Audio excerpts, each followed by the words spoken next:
Get some instant analysis. Welcome former NHL winger Alan May, who played 8 seasons in the National Hockey League. What a game that was. Your reaction to what you saw in Edmonton in Game 3 of the Western Conference Final.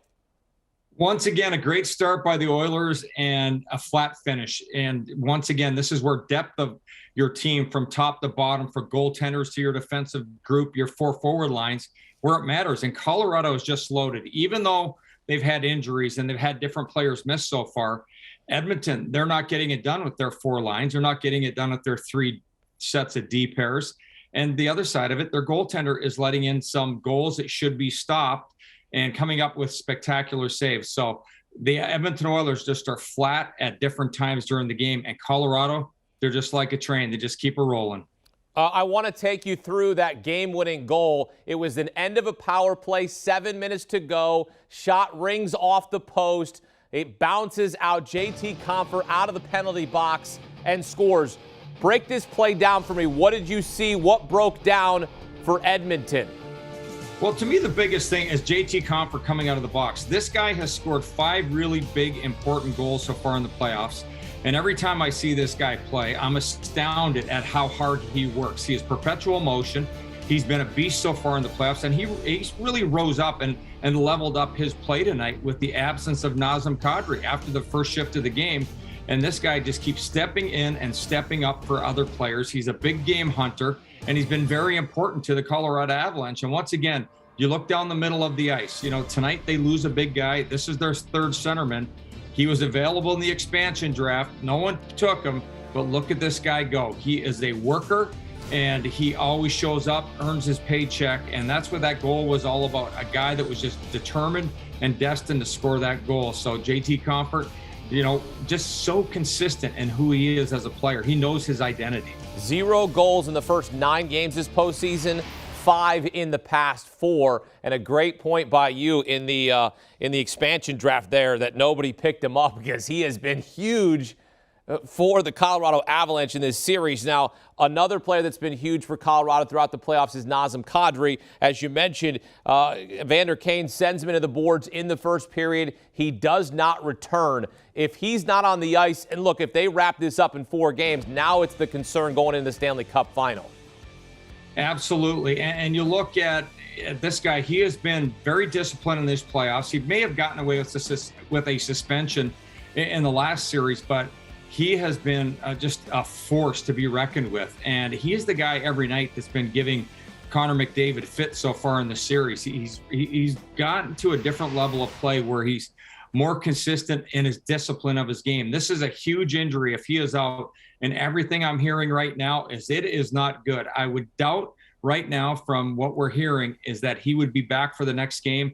And those are the scariest injuries. Those falls into the boards when you're touched, hit, pushed from behind. And you really worry about a player's health and his future when he goes into the boards in that type of position. Yeah, you can only hope for the best for Nazem Kadri, one of their best players for Colorado, as they now sit 1 win away from a Stanley Cup appearance. Look, another thing we need to point out here, also in the first period, Nathan MacKinnon tripped up Leon Draisaitl, banged up, came back on the ice. He played rest of the game. But how did he look to you? What did you see as how Colorado really attacked him and put him on the ice?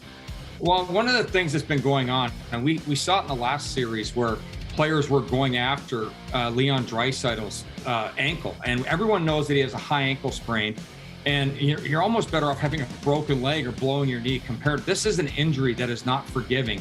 And you saw it multiple times tonight by MacKinnon, where he went after him. And I can bet, and you know, when it's public as a player, I know I was guilty of it as well. You're not trying to injure the player, but you are trying to make him feel it in those exact spots. And I thought Colorado looked like they were targeting a little bit. And I thought Nathan MacKinnon on that last one, it'll be interesting how the league handles it. It may be one of those funny little fines that doesn't affect anything and anyone. But there's going to be a couple looks. I think Evander Kane will have his hit looked at on Kadri. It was a 5-minute major. I'm surprised he didn't get tossed. And I'm surprised that MacKinnon, he got away with a couple on Leon Draisaitl, not to create controversy or look for something that maybe is not there. But I thought that was a dirty play. I thought it was a tough play by MacKinnon on Leon Draisaitl. And that's one of the no-nos in the National Hockey League. They call it a slew foot. I'm not sure the exact, it could be called that as a penalty, but it is not a good play, and it's one of the most dangerous in hockey, as well as that hit from behind that Evander Kane delivered on Nazem Kadri. It's interesting that you said slewfoot because one of our PAs, our production assistants, Wes, he said, I don't know if you want to go on there with Alan and say slewfoot because I don't know if it really was or not. Just say that he tripped him up and then you're safe because you don't want to make that assumption if in fact it wasn't. So good job by you and also good job by Wes to keep me honest there in this segment with you. The other thing we need to talk about, we saw Jay Woodcroft change up some lines here coming off game 2, but who's really disappointed you to this point from Edmonton? Well, one of the guys, and you talked about him early, and Smith in net, he let in 2 goals in this game. They'll look at the JT Compher goal. I don't like goals that go under or through you. And that went both under and through, the last one, the game winner. And I didn't like the sprawl on the second goal by Valeri Nichushkin. And they're not great goals. And the sprawl, I don't mind this one right here. It's an odd deflection, and it goes off his own player, Darnell Nurse. So this one here, these bad things happen, and it just catches everyone by surprise. Goaltenders don't have a chance on a deflection, whether it's by your guys or the other guys. But on the sprawl right here, I did not like the way he lunged at the puck. You have to go side to side, stay upright, keep your hips solid, keep your shoulders up, and he lunged at the puck. When you do that, you take your glove away, you take your blocker away. They're ineffective. So those 2 goals are on Mike Smith. And this has been happening throughout the playoffs. You know, he lets in some really bad goals like that. And then he comes up with these spectacular saves. So the consistency, he has to stop those 2 shots and still come up with the big save. So you look at it, those are 2 saves he definitely should have had that everyone around the hockey world can easily be critical of. So when I look at that, he did let his team down, in my opinion. He's going to need a miracle. The Oilers are going to need a miracle because only 4 teams have come back from a 3-0 deficit in Stanley Cup playoff history. So the odds are not looking great. But do you think this is going to be a sweep? Is this series over on Monday, or are we headed back to Colorado for a Game 5? Well, it's so hard to bet against Connor McDavid. And I have to believe, you know, that Edmonton kind of held tough in different areas of this game. And a lot of the shots by the Avalanche were from the perimeter tonight. So Edmonton did a pretty decent job defensively at keeping the puck out wide. So when you look at the heat map, and that's where the shots are, low slot, that area below the hash marks to face off, right down the middle of the ice. They weren't allowing those money shots. And when you can take that away from a team, you've got to get in the way. You block shots, keep pucks to the perimeter. The Oilers did a good job. There's going to be desperation in the next game. They've got to find a way. Mike Smith has to keep them in the game. I look at this as a 5-game series. I thought the Oilers had enough in this game to come up big. But once again, discipline, the lack of penalties or the lack of the amount of penalties that the Oilers had in this game, not good. They definitely hurt themselves. And it takes, when you have that many minutes and penalties, about 10, where you cannot put Connor McDavid and Leon Draisaitl on the ice, you're definitely hurting your team.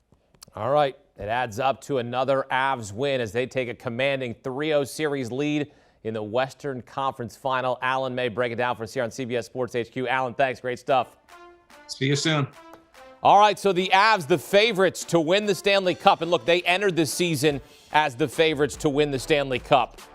They are now minus 200. The Rangers there at plus 260. Avs looking to win their 3rd Stanley Cup trophy in franchise history and their 1st since 2001. Again, Game 4, Monday, back in Edmonton.